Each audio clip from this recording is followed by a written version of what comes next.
सुप्रभात बच्चों, कैसे हो आप लोग। उम्मीद है आप सब लोग बढ़िया ही होंगे। आज हम पाठ 8 पढ़ने वाले हैं।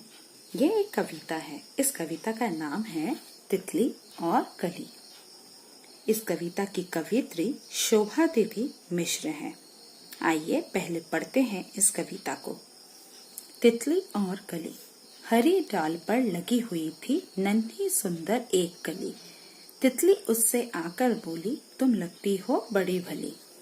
अब जागो तुम आंखें खोलो और हमारे संग खेलो।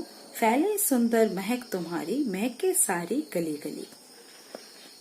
कली छिटक कर खिली रंगीली, तुरंत खेल की सुनकर बात। साथ हवा के लगी भागने, तितली छूने उसे चली। तो देखा आपने, इस कविता में कवित्री शोभा देवी मिश्र ने एक तितली और कली के बीच संवाद यानी बातचीत को दर्शाया है। जब दो लोग आपस में बात करते हैं तो उसे हम संवाद या बातचीत कह सकते हैं। आइए अब इसके अर्थ को समझ लेते हैं। हरी डाल पर लगी हुई थी नन्ही सुंदर एक कली। तितली उससे आकर बोली, तुम लगती हो बड़ी भली। डाल यानी कि टहनी या पेड़ पौधों की शाखाएं, नन्ही यानी कि छोटी, भली यानी कि अच्छी। तो इन पंक्तियों में कवित्री कह रही हैं कि एक पौधे की हरी डाल पर एक छोटी सी सुंदर कली थी। जैसे कि आप ये देख सकते हैं, हरे डाल पर एक छोटी सी नन्ही कली थी, सुंदर एक कली थी। आपको दिखाई दे रहा होगा ना, ये रहा, ये रही तितली। तो तितली आकर कली से बोली कि तुम लगती हो बड़ी भली, यानी कि तुम बहुत सुंदर दिख रही हो, बहुत अच्छी दिख रही हो। आइए देखते हैं नेक्स्ट आंसर में क्या कहा गया है। अब जागो तुम आंखें खोलो और हमारे संग खेलो। फैले सुंदर महक तुम्हारी, महके सारी गली गली। तो तितली जब कली के पास आई तो उसने कली के पास आकर क्या कहा, देखते हैं। तो इन पंक्तियों में कवित्री कह रही है कि तितली जब कली के पास आई तो वह कली से बोले कि अब वह जाग जाए और अपनी आंखें खोले और अपनी सुगंध को गली गली में पहुंचाए। आपने देखा होगा तितली को फूलों पर बैठते हुए, देखा कि नहीं। जब तितली खिल जाती है, फूल आकर उस पर बैठ जाती है। तो ऐसे ही तो तितली जब आई कली के पास तो आकर उसने कहा कि अपनी आंखें खोल लें और उसके साथ खेले और अपनी महक को चारों ओर फैलाएं। आपने ये भी देखा होगा कि जब एक कली नहीं खिलती तब उसकी महक हमें नहीं आती है। जब जैसे ही कली खिल जाती है तो उसकी महक चारों ओर फैल जाती है। तो वही तितली कली से कह रही है कि तुम अपनी आंखें खोल दो। आंखें खोलने पर तुम्हारी आंखें खुलने से मतलब है कली को खिलने की बात कह रही है।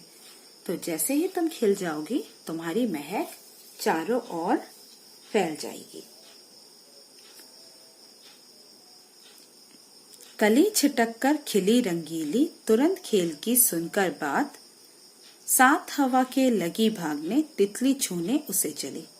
छिटक कर यानी कि खिलकर, रंगीली यानी कि सुंदर रंगों से भरी हुई, तुरंत यानी कि शीघ्र चलती। तो अब यहाँ पर खेल की बात सुनकर, कली छिटक कर खिली रंगीली, तुरंत खेल की सुनकर बात। तो जो कली थी वह खेल की बात सुनकर तुरंत खिल उठी। तो वो जैसे ही उसने तितली की बात सुनी, जैसे ही तितली ने कहा उसे खिलने के लिए, तो उसने जैसे ही ये सुना वो खिल उठी। जो रंगीन कली थी उसने खेल की बात सुनी और जल्दी से खिल गई। साथ हवा के लगी भागने, तितली छूने उसे चली। तो तितली ने जैसे ही देखा कि कली खिल गई तो ये देखकर तितली कली को छूने निकल पड़ी, यानी कि तितली कली को छूने के लिए तुरंत भागी।